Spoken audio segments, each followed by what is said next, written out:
भगवा रंग है भारत का, भगवा रंग भगवान का, भगवा पहिर के नाचे भक्ता, मंदिर बने अरमान का। बोलो जय श्री राम।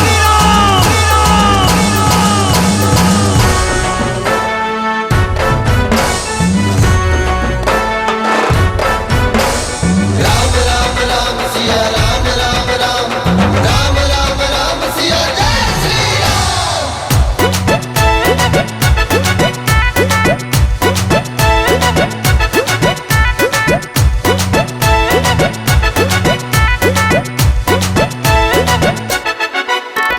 राम के नाम का झंडा, जय श्री राम। हाँ राम के नाम का झंडा लहरा है ये लहरेगा। हाँ राम के नाम का झंडा लहरा है ये लहरेगा। यह त्रेता में फहरा है कलयुग में भी फहरेगा। यह त्रेता में फहरा है कलयुग में भी फहरेगा। जय श्री राम जय श्री राम, जय श्री राम जय श्री राम।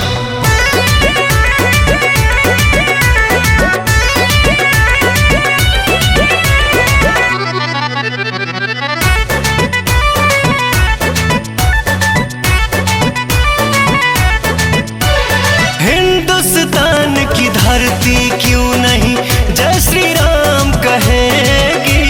राम नाम नहीं मिटने वाला जब तक सृष्टि रहेगी। हम धर्म सनातन वाले हैं, हम धर्म सनातन वाले हैं। हमने पाया वरदान है, हर माँ के दिल में सीता है, हर सीने में प्रभु श्री राम है। हिंदुस्तान की धरती क्यों नहीं जय श्री राम कहेगी। राम नाम नहीं मिटने वाला जब तक सृष्टि रहेगी। इतिहास गवाह रहा है, ठहरा है न ठहरेगा। इतिहास गवाह रहा है, ठहरा है न ठहरेगा। यह त्रेता में फहरा है कलयुग में भी फहरेगा। यह त्रेता में फहरा है कलयुग में भी फहरेगा।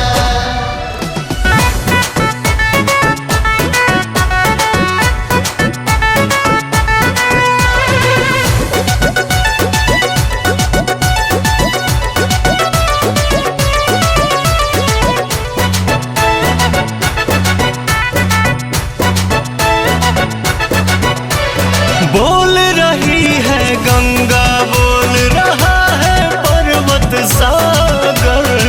हर हिंदू के सीने में है राम नाम का आदर। हम मंदिर वहीं बनाएंगे, हम मंदिर वहीं बनाएंगे। कसम धरती माँ की है, अयोध्या तो एक झांकी है, अभी काशी मथुरा बाकी है। हाँ बोल रही है गंगा, बोल रहा है पर्वत सागर। हर हिंदू के सीने में है राम नाम का आदर। कहे विनय पवन अब सेवक हर घर से बहरेगा।